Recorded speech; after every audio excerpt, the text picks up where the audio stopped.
پارٹیاں بن رہی ہیں، مالے چڑھائے جا رہے ہیں، نہ جانے کیا کیا کچھ اس پر لیکچر دیے جا رہے ہیں، اس کی فکروں کو عام کیا جا رہا ہے۔ عزیزان ملت، یہ سب کیا ہے؟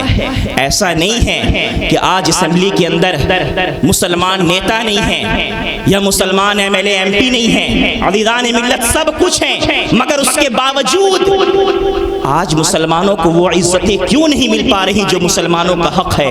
اس کی بنیادی وجہ یہ ہے کہ ہم نے کہیں نہ کہیں، میری ان باتوں کو جذبات کے حوالے نہ کر دیجیے گا، کبھی تنہائی میں بیٹھ کر کے غور کیجیے گا کہ عزیزان ملت، جس نقطے سے اور جس بارگاہ سے ہمیں عزتیں ملنی ہیں، وقار ملنا ہے، وہ بارگاہ کوئی اور نہیں، سرکار مدینہ کی بارگاہ ہے، اور ہم نے اسی بارگاہ کو کہیں نہ کہیں شعوری یا غیر شعوری طور پر ہم نے چھوڑ رکھا ہے۔ درود شریف کے فضائل پر ابھی مجھ سے قبل حافظ صاحب قبلہ نے اچھی باتیں کی، میں بھی آپ حضرات سے درود شریف کے حوالے سے چند باتیں، بلکہ ایک ہی دو بات بس کرنا چاہتا ہوں۔ اللہ کے رسول صلی اللہ علیہ وسلم ارشاد فرماتے ہیں کہ بندہ جب مجھ پر درود پڑھتا ہے تو اس کا درود اس کے اور اس کے والد کے نام کے ساتھ اور اس کی سکونت کے ساتھ مجھ تک پہنچایا جاتا ہے۔ حضور صلی اللہ علیہ وسلم کی بارگاہ میں ہمارا جو تعارف ہے، ہماری جو پہچان ہوتی ہے، ہمیں جو حضور کی بارگاہ میں متعارف کرایا جاتا ہے، اس کا ایک ذریعہ یہ درود پاک کا پڑھنا ہے۔ عزیزان ملت، اپنی زندگی کا یہ معمول بنائیں کہ درود شریف حضور صلی اللہ علیہ وسلم پر کثرت کے ساتھ پڑھتے رہا کریں، اور درود شریف، نفس درود شریف میں کسی کا کوئی اختلاف نہیں ہے، نفس درود میں کسی کا کوئی اختلاف نہیں ہے، درود پڑھنے کے سب قائل ہیں۔ اختلاف کھڑے اٹھے بیٹھے وغیرہ انداز میں پڑھنے کا ہے، الفاظ میں پڑھنے کا ہو سکتا ہے، مگر نفس درود میں کسی کا کوئی اختلاف نہیں ہے۔ درود شریف پڑھنا حضور صلی اللہ علیہ وسلم سے اپنے تعلق کو استوار کرنے کا انتہائی اہم اور بڑا زبردست ذریعہ ہے۔ اس لیے اپنی زندگی کا معمول بنائیں کہ حضور صلی اللہ علیہ وسلم پر درود پاک ہمیشہ پڑھتے رہا کریں۔ بلکہ میں آپ حضرات کو ایک پیغام بھی یہاں سے دینا چاہوں گا۔ ہمارے ساتھ بڑا مسئلہ یہ ہے کہ ہم حضرات صرف سننے کے عادی ہو گئے ہیں، عمل کے میدان میں ہم سننے نظر آتے ہیں، عمل کے میدان میں ہمارا کوئی رول نظر نہیں آتا۔ تو سننے کے ماحول سے کبھی باہر نکلیں اور کوشش یہ کریں میرے عزیز کہ جو باتیں کبھی بتائی جاتی ہیں انہیں اپنی عملی زندگی میں داخل کریں۔ درود شریف کے حوالے سے ایک زمانہ گزر گیا، گفتگو سنتے ہوئے، فضائل و برکات سنتے سناتے ہوئے، مگر ہمارا معاملہ یہ ہے کہ رات میں ہمیں نیند موبائل دیکھتے ہوئے آتی ہے اور صبح میں نیند ہمیں موبائل دیکھتے ہوئے ہی کھلتی ہے۔ ہماری زندگی کا معاملہ یہ ہو گیا کہ سوتے بیٹھتے اٹھتے جاگتے زبانوں سے گالیاں تو بڑی آسانی کے ساتھ نکل جاتی ہیں، مگر ان زبانوں سے درود بڑی مشکل سے نکلا کرتا ہے۔ عزیزان محترم، سرکار دو عالم صلی اللہ تعالی علیہ وسلم پر درود پاک کا پڑھنا اس قدر زبردست اور اس قدر عظیم عمل ہے کہ قرآن مقدس کی آیت کریمہ ہے، اللہ نے فرمایا ان اللہ و ملائکتہ یصلون علی النبی۔ اللہ تبارک و تعالی نے ہمیں پابند کیا ہے کہ ہم نمازیں پڑھیں، ہمیں پابند کیا ہے کہ ہم زکوٰۃ دیں، روزہ رکھیں، حج کریں۔ اللہ تبارک و تعالی سارے احکامات ہم پر نافذ کرتا ہے، مگر ہمیں خود حکم نہیں دیتا کہ ہم بھی جا کر کے اللہ تبارک و تعالی خود یہ سارے کام نہیں کرتا۔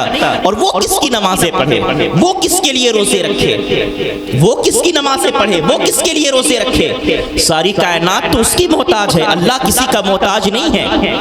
عزیزان محترم، وہ رب جو کسی بھی عمل میں بندوں کے ساتھ شامل نہیں ہوتا، اس کا سارا عمل آپ اٹھا کر کے دیکھیں پروردگار عالم، مگر جب درود کی بات آتی ہے تو اللہ فرماتا ہے کہ بے شک اللہ اور اس کے فرشتے نبی پر درود بھیجتے ہیں۔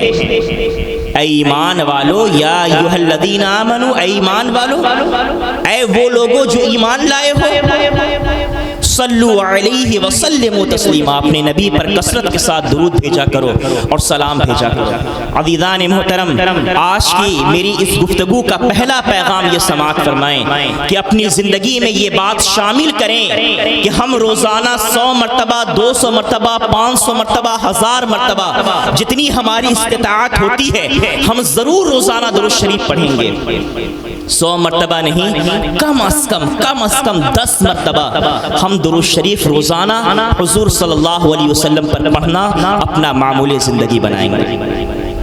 یہ ایک سب سے پہلا پیغام۔ اور دوسرا پیغام میرے عزیزو یہ سماعت فرمائیں کہ یہ دور اور یہ حالات، ہم نے بڑے لوگوں کی ٹھوکریں کھائی ہیں اور بڑے لوگوں کے ناز و نخرے اٹھائے ہیں اور بڑے لوگوں کے بینر اور پوسٹر چپکائے ہیں اور بڑے لوگوں کی چائے پان لے کر کے آئے ہیں، ہم نے بڑی ٹاٹ اور دریاں بچھائی ہیں۔ سب جانتے ہیں کہ ہمیں عزتیں کہیں سے نہیں ملی، ہمیں وقار کہیں سے نہیں ملا، ہمیں سربلندیاں کہیں سے نہیں ملی۔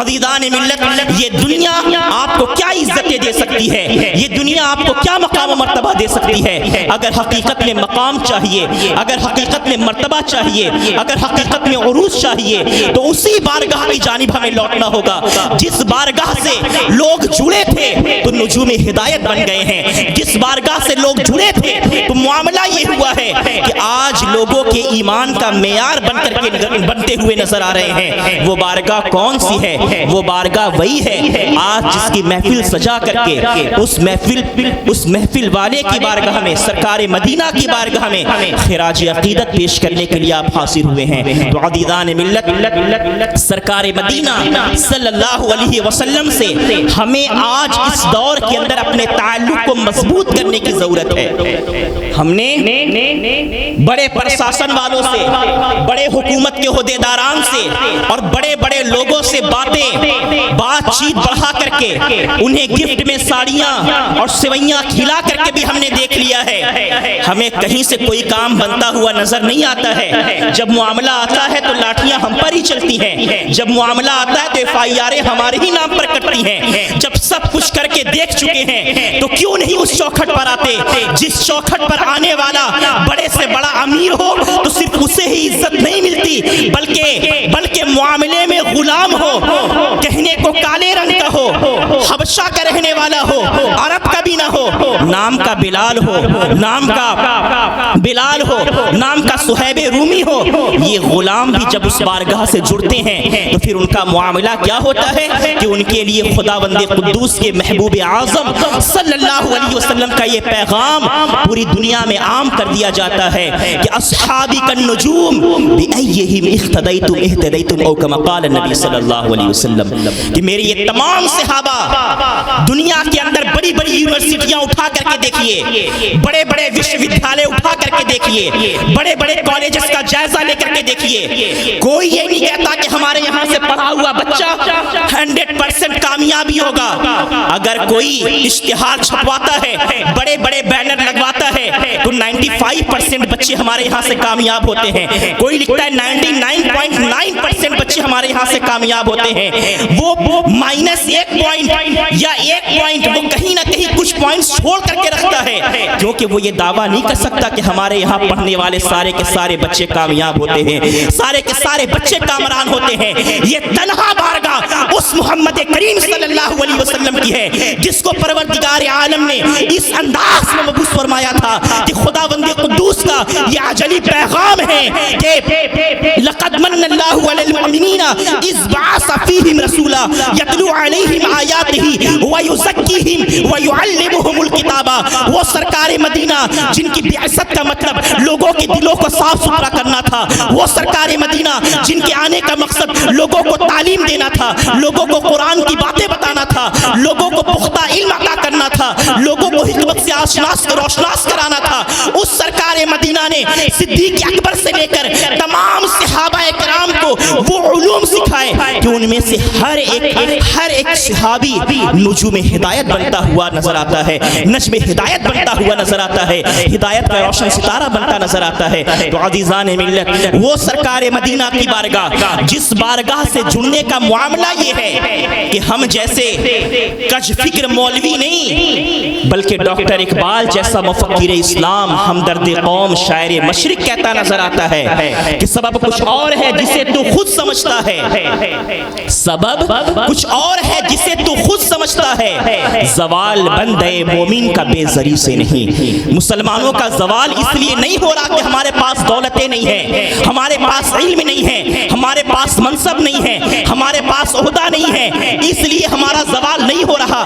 یہ سب وجوہات اور اسباب ثانوی حیثیت رکھتے ہیں۔ پہلی اور بنیادی وجہ ہمارے زوال کی جو ہے وہ یہ ہے کہ ہم نے اس بارگاہ سے اپنے تعلق کو کمزور کر لیا ہے، جس بارگاہ سے ہمیں عزتیں ملنی تھی، جس بارگاہ سے ہمیں مقام و مرتبہ ملنا ہے، جس بارگاہ سے ہمیں ہر دور کے اندر ترقیاں اور کامیابیاں ملنی ہیں۔ ورنہ آپ مجھے بتائیں کہ یہ عظیم پریم جی ہندوستان کے بہت بڑے بزنس مین، لوگوں کی فہرست میں آنے والا اور ہندوستان کے ریچسٹ لوگوں کے اندر جس کا نام نظر آتا ہے لسٹ کے اندر، یہ اپنے ریلیجیس کے خانے میں کیا لکھتا ہے؟ یہ اپنے مذہب کے خانے میں کیا لکھتا ہے؟ اسلام ہی تو لکھتا ہے، اسلام ہی تو لکھتا ہے۔ آپ اٹھا کر کے اے پی جے ابوالکلام کو دیکھیں، ایسا سائنسدان کہ آج دنیا مسلمان کی دشمن بنتی نظر آ رہی ہے، پھر بھی اے پی جے ابوالکلام کی بن رہی ہیں، مالے چڑھائے جا رہے ہیں، نہ جانے کیا کیا کچھ اس پر لیکچر دیے جا رہے ہیں، اس کی فکروں کو عام کیا جا رہا ہے۔ عزیزان ملت، یہ سب کیا ہے؟ ایسا نہیں ہے کہ آج اسمبلی کے اندر مسلمان نیتا نہیں ہیں یا مسلمان M L A M P نہیں ہیں۔ عزیزان ملت، سب کچھ ہیں، مگر اس کے باوجود آج مسلمانوں کو وہ عزتیں کیوں نہیں مل پا رہی جو مسلمانوں کا حق ہے؟ اس کی بنیادی وجہ یہ ہے کہ ہم نے کہیں نہ کہیں، میری ان باتوں کو جذبات کے حوالے نہ کر دیجئے گا، کبھی تنہائی میں بیٹھ کر کے غور کیجئے گا کہ عزیزان ملت، جس نقطے سے اور جس بارگاہ سے ہمیں عزتیں ملنی ہیں، وقار ملنا ہے، وہ بارگاہ کوئی اور نہیں، سرکار مدینہ کی بارگاہ ہے، اور ہم نے اسی بارگاہ کو کہیں نہ کہیں شعوری یا غیر شعوری طور پر ہم نے چھوڑ رکھا ہے۔ کچھ نے تو جان بوجھ کر اور بہت سارے لوگ اپنے انجان پن کی وجہ سے اس بارگاہ کو چھوڑے ہوئے ہیں۔ عزیزان ملت، سرکار مدینہ صلی اللہ علیہ وسلم کی بارگاہ وہ کیسی بارگاہ ہے؟ اللہ اکبر! آپ تاریخیں پڑھتے ہوئے جائیے، دنیا جسے جانتی نہیں ہے، دنیا جس کے بارے میں کچھ نہیں جانتی، سرکار مدینہ کی جب وہ تعریف کرتا ہے، حضور کی جب باتیں کرتا ہے، حضور کا جب دیوانہ بن جاتا ہے، تو پوری دنیا کے اندر اس کے تذکرے ہوتے نظر آتے ہیں۔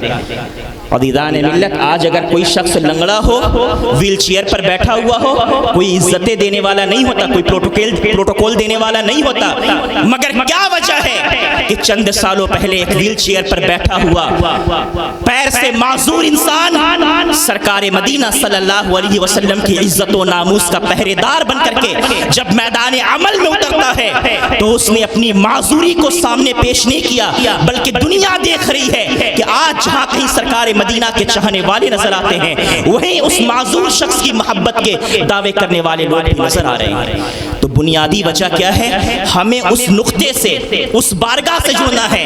وہ بارگاہ کون سی ہے؟ سرکار مدینہ صلی اللہ علیہ وسلم کی ہے، اور اس بارگاہ سے جڑنے کے بہت سارے طریقوں میں سے ایک طریقہ تو یہ بھی ہے کہ ہم محفل میلاد کا انعقاد کرتے ہیں، سرکار کی بارگاہ میں نعت پاک پڑھتے ہیں، مگر میرے عزیز، میں آپ سبھی حضرات سے مخلصانہ طور پر یہ گزارش کروں گا، آپ نعتوں کی محافلیں منعقد کیجئے، ضرور کیجئے، مگر خدا کے واسطے اپنے ان نعت کی محافل کو ایسا رنگ نہ دیجئے کہ اگر اس کا ویلیوم بند کر دیا جائے اور سروں سے ٹوپیاں ہٹا دی جائیں تو پھر یہ امتیاز کرنا مشکل ہو جائے، یہ فرق کرنا مشکل ہو جائے کہ یہ لوگ کسی اسلامی جلسے جلوس میں بیٹھے ہیں یا کسی دنیا کے دوسرے پروگرام کے اندر بیٹھے ہوئے ہیں۔ آج ہمارے محافل کا انداز اور نعت مصطفیٰ سننے کا جو طریقہ ہے ہمیں اس پر بھی بہت توجہ کے ساتھ غور کرنے کی ضرورت ہے اور اس میں بھی اصلاح کی ضرورت ہے۔ عزیزان محترم، زیادہ باتیں کہنے سننے سے بہتر یہ ہے میرے عزیز کہ ہمیں آپ کو چاہیے کہ ہم آپ کسی عالم دین، کسی نعت خواں یا کسی بھی ایسے شخص کو اپنے رہنما کے طور پر جب ہائر کریں، جب اسے دعوت دیں، تو ساتھ ہی ساتھ اپنے ذہن میں یہ بھی ملحوظ رکھیں کہ یہ شخص آئے گا تو آنے کے بعد ہمارے اندر پیدا شدہ جو غلطیاں ہیں، جو خامیاں ہیں، ان غلطیوں کی، ان خامیوں کی یہ اصلاح بھی کرے گا۔ اور جب بندہ اصلاح کرنے لگے تو پھر برا نہ مانے بلکہ سینہ کشادہ کر کے اللہ تعالیٰ کا شکر ادا کرے کہ اے اللہ تیرا شکر ہے کہ ہماری آنکھیں بند ہونے سے پہلے تو نے ہماری آنکھیں کھولنے والا کوئی شخص بھیج دیا، ورنہ کسی شاعر نے کہا تھا کہ جاگنا ہے جاگ لے افلاک کے سائے تلے، حشر تک سوتا رہے گا خاک کے سائے تلے۔ جاگنے کی جو عمر ہے اور جاگنے کا جو وقت ہے وہ یہ ہے، جب قبر میں بندہ چلا جائے گا پھر تو سب جاگ جائیں گے، سب کو معلوم ہو جائے گا کہ ہمارے ساتھ کیا ہونا ہے۔ تو عزیزان محترم، حالات ہم سے تقاضا یہ کر رہے ہیں کہ ہم آپ اپنے عمل میں، اپنے رویوں میں تبدیلی لے کر کے آئیں، اور یہ تبدیلیاں بہت اعتبار سے ہیں۔ مسلمانوں کو ایک دو چیلنجز کا سامنا نہیں ہے، اگر میں یہ دکھڑا لے کر کے بیٹھوں تو پوری رات ناکافی ہوگی اور میرے دکھڑے ختم ہونے کا نام نہیں لیں گے۔ ہر اعتبار سے آج مسلمانوں کو اپنے اولادوں کی اور اپنے گھر کے تمام افراد کے ایمان کے، عقیدے کے، دین کے، اسلام کے، ان کے نظریات کی آج محافظت کرنے کی ضرورت ہے۔ آج دنیا میں آپ نگاہ اٹھا کر کے دیکھیں گے، دنیا کا جائزہ کیوں لیا جائے؟ میں کسی کا نام نہیں لیتا، 12ویں شریف کے دن گزرنے کے بعد 13ویں شب آتی ہے، اور 13ویں شب کو رات میں ایک معاملہ آپ کے اسی علوی پورا کے علاقے میں رونما ہوتا ہے کہ ایک بڑے عزت دار گھرانے کی لڑکی بیگ میں روپیے، پیسے، زیورات لے کر کے سٹی اسٹیشن کے پاس اکیلے کھڑی نظر آتی ہے، اور تھوڑے دیر کے بعد اس کے ارد گرد چند اسلام کے مخالف اور انٹی اسلام کے افراد جو مسلمان بچیوں پر پینی نگاہ رکھتے ہیں اس کے ارد گرد منڈلانے لگتے ہیں۔ وہ تو خیر ہو ہمارے جوانوں کا اور ان لوگوں کا کہ جن میں کہیں نہ کہیں اپنے دین کی حمیت اور دین کا درد باقی ہے۔ میرے مرشد فرمایا کرتے تھے، اور یقیناً میں نے بارہا آزما کر کے دیکھا ہے کہ یہ قوم جتنی بھی بے نمازی ہو جائے، جتنے بھی اعمال کے اندر دوری اختیار کر لے، مگر جب بات اپنے دین پر قربان ہونے کی آتی ہے، جب بات اسلام پر پہرے داری کرنے کی آتی ہے، تو پھر یہ قوم اپنی کٹی ہوئی داڑھیاں نہیں دیکھتی، اپنے جسم پر موجود پینٹ اور ٹی شرٹ نہیں دیکھتی، بلکہ اس سے اگر کوئی چیز نظر آتی ہے تو صرف یہ کہ سرکار مدینہ کی عزت و ناموس کی حفاظت کرنی ہے، دین اسلام کا تحفظ کرنا ہے۔ آج ہمارے معاشرے کے اندر یہ وبا عام ہوتی جا رہی ہے۔ کل تک یہ کیسز لڑکیوں کے بارے میں سننے میں آتے تھے، اب لڑکوں کے بارے میں سننے میں بھی آ رہے ہیں کہ بعض لڑکے کسی غیر مسلم لڑکی کی محبت میں گرفتار ہو کر کے اپنے دین سے، ایمان سے سمجھوتا کر بیٹھتے ہیں، ہاتھ دھو بیٹھتے ہیں۔ کیا ہمارے لیے کبھی وقت نہیں آیا کہ ہم لوگ جو فلیٹ ریٹ بجلی کے بڑھ جانے پر میٹنگیں بیٹھ کر کے کرتے ہیں، جی ایس ٹی کے موقع پر مسجدوں میں دعا خانیاں کرتے ہیں، نوٹ بندی کے مواقع پر بیٹھ کر کے ہا ہلا کرتے ہیں، اور تمام دنیاوی امور کے اندر کبھی کوئی معاملہ آتا ہے، میرے عزیزو انصاف کے ساتھ بتائیں کہ کیا ہمارے معاشرے میں منظم طور پر بیٹھ کر کے اس پر کوئی سیمینار، اس پر کوئی بات چیت نہیں ہونی چاہیے تھی کہ معاشرے میں بڑھتی ہوئی اس وبا کو کیسے روکا جائے، کس طرح سے روکا جائے؟ اپنے گھروں کے اندر آج ہمارے گھروں میں جو لادینیت گھس رہی ہے، آج ہمارے گھروں کی بچیاں، بچے جو اسلام سے دور ہو رہے ہیں، آخر انہیں کیسے اسلام سے قریب کیا جائے؟ کیا ہمارے لیے وقت نہیں آیا کہ ہم آپ بھی غور و فکر کریں، سوچیں؟ عزیزان محترم، اس کے ایک دو واقعات نہیں، اگر میں گفتگو کرنے پر آؤں تو بہت ساری باتیں ہیں۔ آج غیروں کے ایجنڈے ہمارے سامنے ہیں، ان کے لیٹر پیڈ، چونکہ آج سوشل میڈیا کا زمانہ ہے، کسی کی باتیں، کسی کی تحریر چھپی ہوئی نہیں رہتی، آپ بند کمرے میں بھی کریں تو کسی نہ کسی طریقے سے وہ وائرل ہو ہی جاتی ہے۔ بلکہ معاملہ یہ ہوتا ہے کہ ہمارے ایک دوست ہیں، وہ کہتے ہیں کہ اگر کبھی بھی موبائل کے اندر کوئی ایسی اوریانی وغیرہ تصویر نہیں کھینچنی چاہیے کہ یار میرا ہی موبائل ہے میں ڈیلیٹ کر دوں گا بعد میں. آپ ڈیلیٹ کر دیتے ہیں مگر کہیں نہ کہیں وہ ضرور باقی رہتی ہے.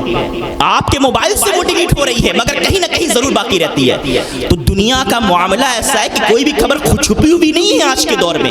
اگر دکھڑا لے کر کے بیٹھا جائے کہ بنارس میں کیا ہو رہا ہے, آگرہ میں کیا ہو رہا ہے, تلنگانہ میں کیا ہو رہا ہے, فلاں جگہ کیا ہو رہا ہے, تو یہ سارے دکھڑے ختم ہونے کا نام نہیں. مسئلہ یہ ہے کہ اس پر ہمارا رد عمل کیا ہونا چاہیے, ہم اس پر قدغن کیسے لگائیں, ہم اس پر روک کیسے لگا سکتے ہیں. میں تو ایک طالب علم کی حیثیت سے چند باتیں مجھے سمجھ میں آتی ہیں. سب سے پہلی اور بنیادی بات تو یہ ہے کہ اپنے گھروں کا جو ماحول ہے وہ مکمل اسلامی ماحول بنائیں. اور اسلامی ماحول زبانی جمع خرچی سے نہیں بنتا ہے, زبانی جمع خرچی سے نہیں بنتا ہے کہ ارے نماز پڑھنے نہیں گئے, اس طریقے سے نہیں بنتا ہے. زبانی جمع خرچی سے خود بار بار نماز پڑھنے جائیں, اور آپ کا بچہ اگر کارخانے میں مشین چلا رہا ہے فوراً کٹ آؤٹ گرائیں کہ نماز کا وقت ہو گیا, پہلے چلو نماز پڑھ کر کے آؤ. بچی ساڑی قطر رہی ہے یا کوئی بھی دوسرا کام کر رہی ہے, فوراً اسے حکم دیا جائے کہ چلو جلدی سے کام ختم کر کے فوراً نماز پڑھو. ماحول گھر کا ایسا بنایا جائے کہ سونا بیٹھنا اٹھنا جاگنا تمام عادات اطوار کے اندر اسلام رچ بس جائے. اور بالخصوص درود شریف کا پڑھنا معمول زندگی بنا لیں. درود شریف کثرت کے ساتھ پڑھنے کی بنیاد پر انسان کا جو تعلق ہے وہ حضور صلی اللہ علیہ وسلم سے جڑ جاتا ہے. اور جب حضور سے تعلق جڑ جائے تو یہ جڑا ہوا تعلق جلدی ختم نہیں ہوتا. کبھی کبھی پاؤں اگر لڑکھڑاتے بھی ہیں نا تو یہ درود شریف پیچھے سے ہماری حمایت اور مدد کرتا ہے اور لڑکھڑاتے ہوئے قدم سیدھے راستے پر آ جاتے ہیں. مجھے جو سمجھ میں آتی ہے وہ بات یہ ہے کہ ہم اپنے گھروں کے اندر مکمل اسلامی ماحول پیدا کریں, نمازوں کے پابند بنیں, اپنے گھروں کے اندر جھوٹ, غیبت, چگلی, غیبت, حسد, کینہ, ان تمام چیزوں سے اپنے گھر کو پاک و صاف کریں. نہ ماں اپنی بیٹی کے سامنے کسی دوسرے کی غیبت کرے, نہ باپ اپنے دوسرے پڑوسیوں دیگر رشتہ داروں وغیرہ کے تعلق سے بیٹھ کر کے کوئی غیبتیں, چگلیاں یا کینے کپٹ کی باتیں کرے. اپنے دلوں کو صاف و ستھرا کریں اور اپنے گھر کے اندر مکمل اسلامی ماحول پیدا کریں. پہلی بات. دوسری بات یہ کہ کوشش یہ کریں کہ ہر بندہ آج کے دور میں وہ مدرسوں اور اسکولوں کے اندر ایک دو پڑھا ہوا بھی نہ ہو. اس موبائل نے اچھے اچھے لوگوں کو پڑھا لکھا بنا دیا ہے.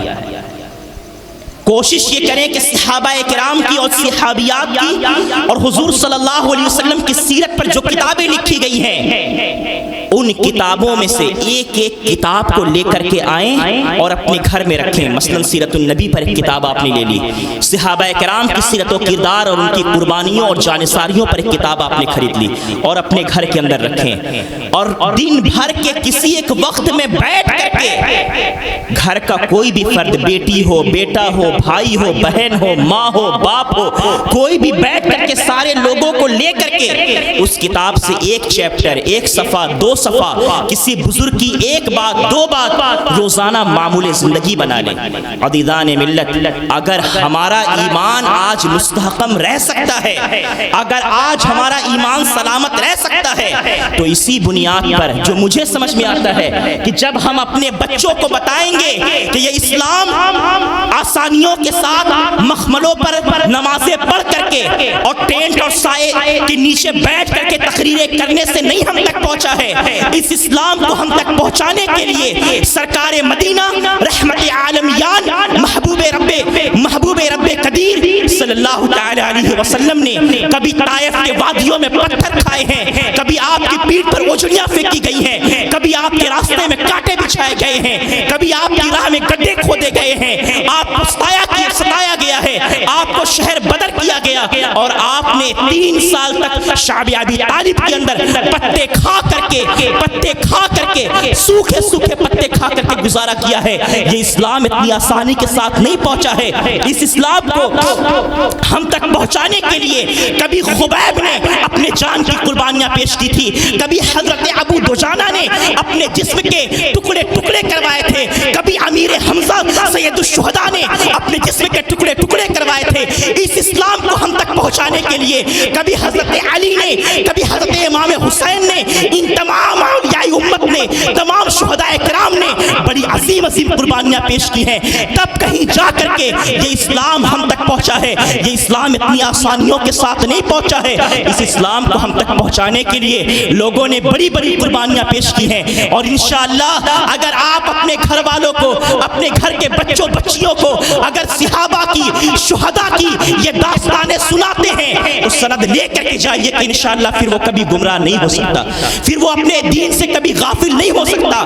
آج کسی نوجوان کا نشہ، کسی جوان لڑکی کا نشہ ہمارے جوان بچوں پر یا بچیوں پر اس لیے چھا جاتا ہے کہ انہیں محبت رسول کا نشہ نہیں ملا، انہیں قربت رسول کی لذتیں نہیں ملی ہیں۔ جنہیں رسول اللہ صلی اللہ علیہ وسلم کی قربت کی لذتیں مل جاتی ہیں، ان کا معاملہ یہ ہوتا ہے کہ ان کا معاملہ یہ ہوتا ہے کہ وہ ہیرے جواہرات پر اور دنیا کی رونقوں پر تھوکا بھی نہیں کرتے۔ کیا آپ کو مخدوم سمنا کی باتیں نہیں معلوم ہے؟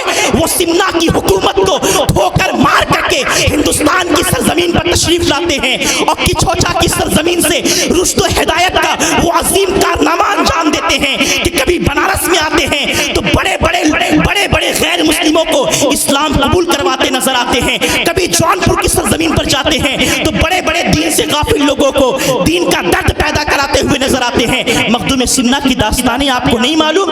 یہ ایک دو باتیں نہیں ہیں، ہزاروں داستانیں موجود ہیں۔ آج ضرورت اس بات کی ہے کہ ہمارے بچوں کو دنیاوی ایکٹر اور ایکٹریس کی باتیں معلوم ہیں، بلکہ ہمارے ماحول کا آج معاملہ یہ ہو گیا ہے کہ ہمارے یہاں بڑی تیزی کے ساتھ پڑوسی ملک میں چلنے والا سیریل ہمارے معاشرے کے اندر بڑی تیزی سے پنپ رہا ہے۔ عزیزان ملت، آپ یہ نہ دیکھیں کہ پڑوسی ملک اسلام کے نام پر بنا، وہاں مسلمانوں کی حکومت ہے، وہاں کا سیریل دیکھ لیں گے تو کوئی گناہ نہیں ہے، یا وہاں کے سیریل سے کوئی غلط بات یا کوئی بری بات ہمارے دماغ میں نہیں گھسڑی جائے گی، ایسی بات ہرگز نہیں ہے۔ یہ دنیا کے جتنے بھی سیریل بن رہے ہیں، ان کی بنیاد اگر آپ اٹھا کر کے دیکھیں گے تو ان کی بنیاد یہودیوں کی سازش نظر آئے گی۔ یہ کہیں نہ کہیں سے کبھی طلاق کے نام پر، کبھی حلالہ کے نام پر، کبھی ایک سے زیادہ شادیوں کے نام پر ایسی ایسی بکواسیں اپنی ویب سیریز کے اندر، اپنے سیریلز کے اندر گزرتے رہتے ہیں کہ جس سے انسان کا ذہن عجیب و غریب بن جاتا ہے۔ تو عزیزان ملت، آج ضرورت اس بات کی ہے کہ ہم آپ غور کریں کہ آخر کیا وجہ ہے کہ ہمارے گھر کے، ہمارے ماحول میں پلے بڑھے ہوئے بچے بچیاں آج دین سے دور ہوتے ہوئے نظر آ رہے ہیں۔ ہمیں دین سے اگر قریب کرنا ہے تو دین کی حقیقی اور سچی شکل و صورت ہمیں اپنے بچوں کے سامنے پیش کرنی ہوگی۔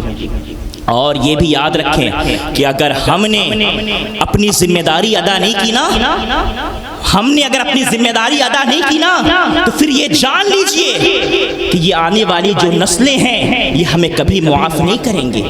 قرآن مقدس کی آیت کریمہ آپ نے بارہا پڑھی ہوگی کہ ان الذین کفروا سواء علیہم انذرتہم ام لم تنذرہم لا یؤمنون۔ بارہا پڑھی ہوگی آپ نے کہ کافروں کے لیے برابر ہے، نبی آپ انہیں ڈرائیں یا مت ڈرائیں، وہ ایمان لے کر کے نہیں آئیں گے۔ مفسرین کہتے ہیں کہ جب اللہ نے کہا کہ کافروں کو ڈرائیے یا مت ڈرائیے، وہ ایمان لے کر کے نہیں آئیں گے، پھر بھی کافروں کو تبلیغ کیوں کی جاتی ہے؟ مفسرین فرماتے ہیں اس کی وجہ یہ ہے کہ یہ اتمام حجت ہے، کہ کل قیامت کے دن ان کافروں کے پاس بچنے کا کوئی راستہ نہ رہے کہ ہمیں کسی نے بتایا ہی نہیں تھا کہ اللہ ایک ہے، ہمیں کسی نے قرآن کی تعلیمات سے روشناشی نہیں کرایا تھا۔ عزیزان محترم، ہماری ذمہ داری ہے کہ حق، سچ اور اپنی ذمہ داری بخوبی طور پر ادا کر دینا۔ ہم اگر اپنی ذمہ داری بخوبی طور پر ادا کر دیتے ہیں تو پھر یقین جانے کہ انشاءاللہ معاملات بہتر ہی رہیں گے۔ پہلی بات جو میں نے پہلی بات بتائی کہ گھر میں اسلامی ماحول پیدا کریں، دوسری بات یہ کہ اپنے بچوں بچیوں کو اسلامی جو ہیروز ہیں، صحابہ کرام، شہداء اسلام، اولیاء کرام، انبیاء کرام، ان کی داستانیں سنائیں۔ اور تیسری اور ضروری بات یہ کہ کوشش یہ کریں کہ جب بچے بچیاں جوان ہو جائیں تو جلد سے جلد ان کی شادی کا انتظام ہو جائے۔ آج شادیوں کے وقت پر نہ ہونے کی بنیاد پر ہمارے معاشرے میں کتنی برائیاں پنپ رہی ہیں، کتنی وبائیں جنم لے رہی ہیں۔ یہ کہنے اور سننے کی بات نہیں ہے میرے عزیز، آج کسی سے ٹھکی چھپی ہوئی بات بھی نہیں ہے۔ میں اس پر تبصرہ نہیں کرنا چاہتا. اللہ کے رسول صلی اللہ علیہ وسلم نے فرمایا تھا کہ تم میں سب سے برکت والا نکاح وہ ہے جس میں زیادہ آسانیاں پیدا کی جائیں. اور آج ہم نے رسم و رواج کے نام پر شادیوں کو اتنا بھاری کیا کہ 1000 2 5000 10,000 کے اندر لوگ زنا کر لیتے ہیں. آج زنا کرنا لوگوں کو آسان لگ رہا ہے مگر شادیاں کرنا مشکل معلوم ہوتا ہے. شادیوں کو آج اتنا مشکل بنایا گیا. ڈاکٹر اقبال نے کہا تھا کہ حقیقت روایات میں کھو گئی, حقیقت روایات میں کھو گئی, یہ امت خرافات میں کھو گئی. آج ہمارے ساتھ معاملہ یہی ہے. میلاد النبی کی محافل کے انعقاد کا, نعت نبی کریم صلی اللہ علیہ وسلم کی محافل کے انعقاد کا, جلسے جلوس کرنے کا, تیجا 40واں کے موقع پر تقریریں کروانے کا, جمعہ کے اندر تقریریں کرنے کا رواج کیوں دیا گیا تھا؟ کیا چاشنی حاصل کرنے کے لیے دیا گیا تھا؟ انٹرٹینمنٹ کے لیے دیا گیا تھا؟ نہیں میرے عزیز, ان سب کا بنیادی مقصد یہ تھا کہ ہر بچہ, ہر شخص مدرسے میں جا کر کے, مکتب میں جا کر کے کسی عالم دین کے پاس روزانہ گھنٹہ 2 گھنٹہ نہیں دے سکتا, مگر اصلاح پورے معاشرے کی ہونی چاہیے, پورے اسلامی معاشرے کی اصلاح ہونی ہے. تو یہ اسلامی معاشرے کی اصلاح کیسے ہوگی؟ اس کا آسان طریقہ لوگوں نے بنایا کہ جلسے جلوس منعقد کیا جائے کہ علماء آئیں, آدھی گھنٹہ 1 گھنٹے کے اندر دین کی, اسلام کی باتیں بتا کر کے جائیں. تو عزیزان محترم, اپنے اندر بیداریاں پیدا کیجئے. ان من گھڑت روایات اور اپنی پیدا کردہ رسومات سے باہر نکلیں. کوشش کریں کہ اسلام نے, دین نے, سنت نے ہمیں جتنی چیزوں کا پابند کیا ہے اتنی چیزوں کی پابندی کریں. وقت پر شادیاں, میرے پاس خود کئی ایک کیس ایسا آیا. ایک صاحب آئے, وہ اپنے بچے کو لے کر کے, ان کا معاملہ یہ تھا کہ چند دنوں سے ان کا بچہ نہ گھر میں پیسے دے رہا تھا اور گھر میں نہ کسی سے بات چیت کر رہا تھا, بڑا اکھڑا رہتا تھا. اپنا زیادہ تر وقت گھاٹ پر یہاں وہاں گزار رہا تھا. وہ لے کر کے آئے کہ حضرت ایسا لگ رہا کہ گھاٹ اٹھ پہ جاتا ہے کہ کوئی شیطان بھوت تو نہیں لگ گیا. میں نے دیکھا, میں نے کہا کہ نہیں, ایسی تو کوئی بات نہیں ہے. تو میں نے اس سے پوچھا وہیں پر, اس نے کہا کہ حضرت ہمیں کوئی شیطان بھوت نہیں لگا ہے, مسئلہ یہ ہے کہ ہماری جن بہنوں کی شادیاں ہو گئی ہیں, ہم جو بھی محنت مزدوری کر کے لے کر کے آتے ہیں, ان کے دکھوا بیوا کے لیے, ان کے بچے ہو, جو بھی معاملہ ہو, ان کے 1 لاکھ 2 لاکھ کے ہمیشہ خرچے پورے کر دیے جاتے ہیں. ہم بھی جوان ہیں, ہمیں بھی شادیوں کی حاجتیں ہیں. اگر ہم کما کر کے لاتے ہیں تو پھر ان کا حق بنتا ہے کہ نہیں کہ یہ بھی ہماری شادیوں کے بارے میں سوچیں. یہ باتیں تھوڑی سی تلخ ہیں میرے عزیز, مگر بہت حد تک یہ حق اور درست ہے. آج ہمیں دیکھنا ہوگا, سوچنا ہوگا. آج ہمارا معاشرہ, حضور نے جہاں یہ فرمایا کہ یا معاشر الشباب من استطاع منکم الباء فلیتزوج فإنه اغض للبصر وحسن للفرج, وہی حضور نے یہ بھی فرمایا تھا کہ اے نوجوانوں کی جماعت, تمہیں چاہیے کہ تم نکاح کرو اگر تم نکاح کی استطاعت رکھتے ہو, کیونکہ نکاح کرنے سے آنکھوں کی حفاظت ہوتی ہے, شرمگاہ کی حفاظت ہوتی ہے. اور اگر نکاح نہیں کر سکتے تو تمہیں چاہیے کہ تم روزہ رکھو. روزہ رکھنے کی وجہ سے تمہارا نفس کمزور پڑ جائے گا. تو عزیزان ملت, روزہ رکھنے کی بات اتنی آسان نہیں ہے. آج تو ہمارا معاملہ یہ ہے کہ رمضان کے مہینے میں روزہ رکھنا ہم سے مشکل ہوا جاتا ہے. ڈاکٹر اقبال نے کہا تھا کہ کس قدر تم پہ گرا صبح کی بیداری ہے, کس قدر تم پہ گرا صبح کی بیداری ہے, ہم سے کب پیار ہے, ہاں نیند تمہیں پیاری ہے, تب آزاد پہ قید رمضاں بھاری ہے.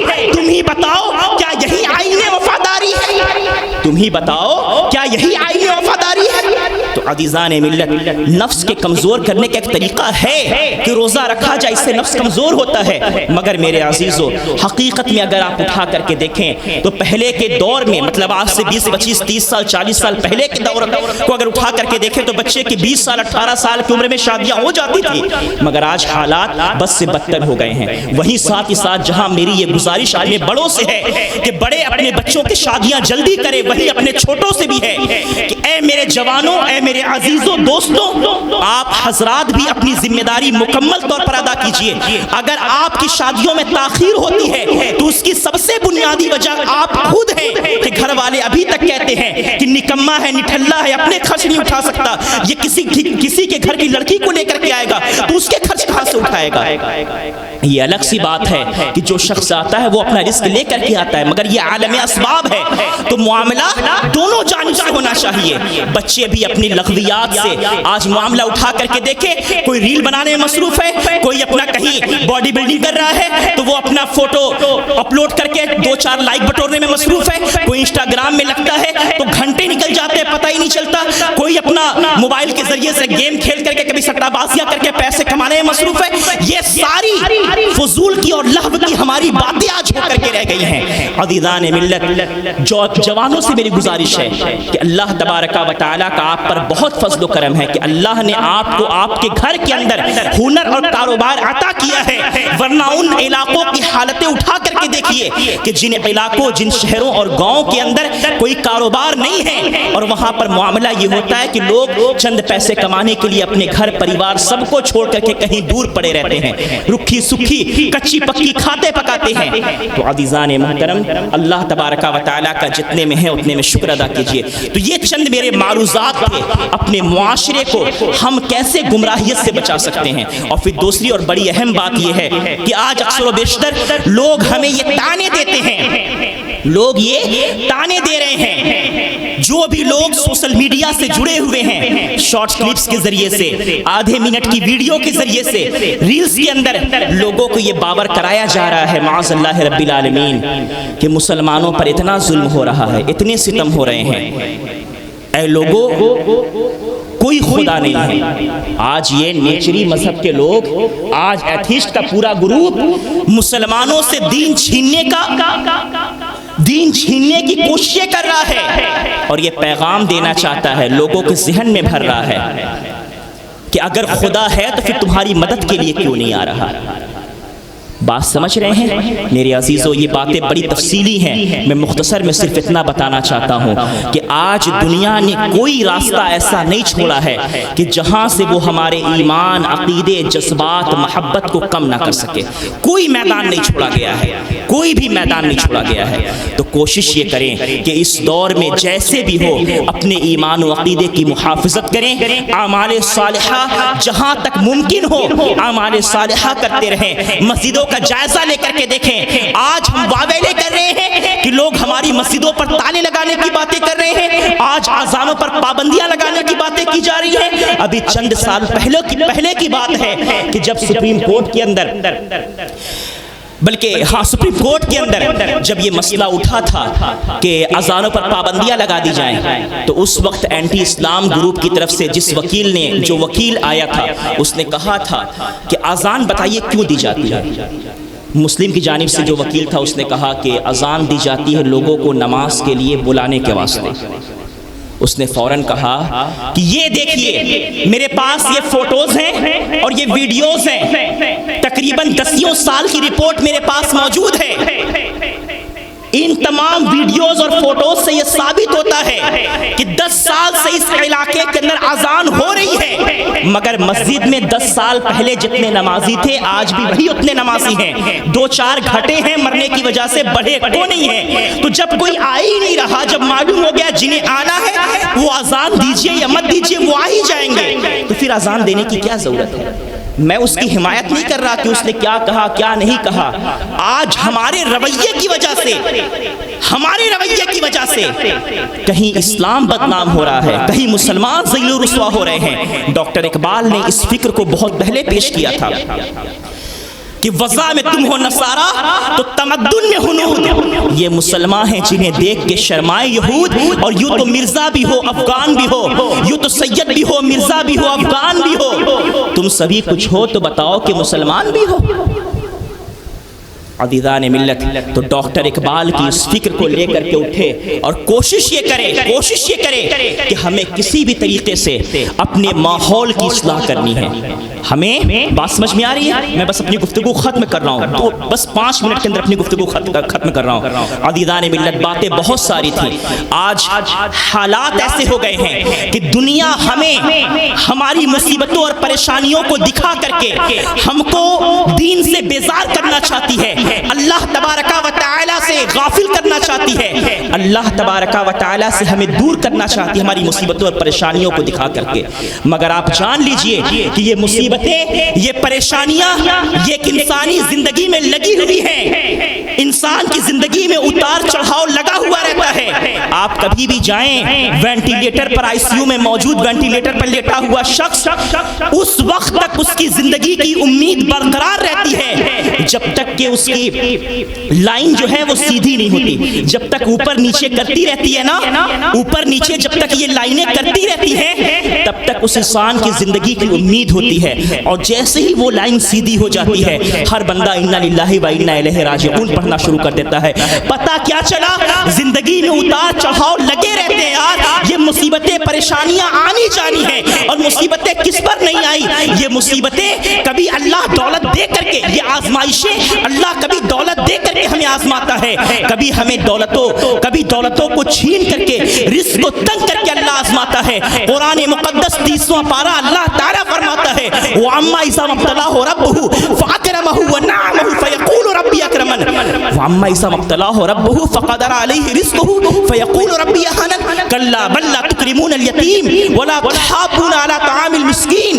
قرآن مقدس کی آیت نہیں پڑھتے؟ زندگی کا فلسفہ یہی ہے.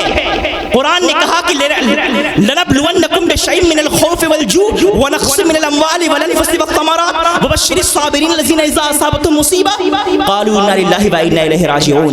یہ کیا ہے؟ یہ زندگی کے فلسفے ہیں. مصیبت, پریشانیاں, آسانیاں, آشائشیں, عزت, رسوائیاں, سب کچھ ہمارے ساتھ ہونی جانی ہے. ہمارے لیے جو چیز ضروری ہے وہ یہ ہے کہ ہم کبھی بھی دین کا دامن, اسلام کا دامن کبھی بھی اپنے ہاتھ سے چھوٹنے نہ دیں, اور خدا کے واسطے اپنی مسجدوں کو آباد کریں, اپنے والدین کی عزتیں کریں, ورنہ جان لیں وہ وقت دور نہیں ہے کہ جب یہ حالات اور بد سے بدتر ہو جائیں گے. میں اپنی گفتگو بس اس بات پر ختم کر رہا ہوں کہ میں کتنی بات کروں گا یار. میں اگر 2-4 گھنٹے بھی گفتگو کروں نا تو وہ ناکافی ہوگی. میں اپنی بات بس اس بات پر ختم کر رہا ہوں کہ فلسطین کی سرزمین آج جہاں پر چھوٹے چھوٹے بچے, بچیاں, جوان, بچے, بوڑھے سب بیت المقدس اور ہمارے قبلہ اول کی حفاظت کے لیے اپنا سب کچھ قربان کرنے کو تیار ہیں.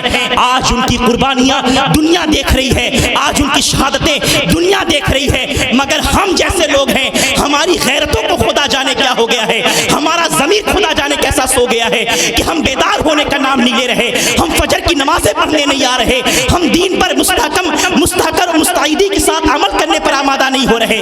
فلسطین کی سرزمین ہے. ایک خطیب جمعے کے خطبے کے لیے منبر پر کھڑا ہوتا ہے اور خطبہ پڑھنے کے بعد صرف 3 جملے کہتا ہے. خطبہ پڑھنے کے بعد صرف 3 جملے کہتا ہے کہ میں کون سا بہت بڑا توپ مار خطیب ہوں اور میرے اندر کون سی اتنی بڑی کوالٹی ہے جس قوم کو لاکھوں کے قریب مہاجرین بیدار نہ کر سکے, جس قوم کو 60,000 سے زائد شہداء بیدار نہ کر سکے, جس قوم کو 1.5 لاکھ کے قریب شہید کے 1.5 لاکھ کے قریب زخمی لوگوں کے لاشیں بیدار نہ کر سکے, اس قوم کو میری آدھے گھنٹے 1 گھنٹے کی تقریر کیا بیدار کر سکتی ہے. تو عزیزان ملت ہمیں خود سے اپنے اندر سے بیداری پیدا کرنی ہوگی. ہمیں کوشش یہ کرنا ہوگا کہ حالات کا تقاضا کیا ہے. آج دنیا کے بچوں کو اٹھا کر کے دیکھ لیجئے, کل تک جو لوگ اپنے بچوں کو اسکول, ٹیوشن, انسٹیٹیوٹ میں بھیجا کرتے تھے, آج ان کے چھوٹے چھوٹے 9-10 سال کے بچے چھوٹے چھوٹے ڈمرو لے کر کے بڑوں سے زیادہ اپنے مذہب کے اس گھر کے سامنے جہاں وہ عبادت کرنے کے لیے جاتے ہیں چھوٹے چھوٹے بچے ڈمرو بجاتے نظر آتے ہیں, اور ہمارے بچے کیا ہے, پب جی کھیل رہے ہیں. ہمارے بچے کیا ہے, موبائل سے امبانی بن رہے ہیں. اتنا کما لیں گے کہ خدا جانے کتنا کما کر کے کہاں رکھیں گے. عزیزان ملت یاد رکھیں, ہمیں لغویات سے نکل کر کے آج ضرورت اس بات کی ہے کہ ہم اپنی شمولیت اور اپنی تعداد مسجدوں میں دکھائیں.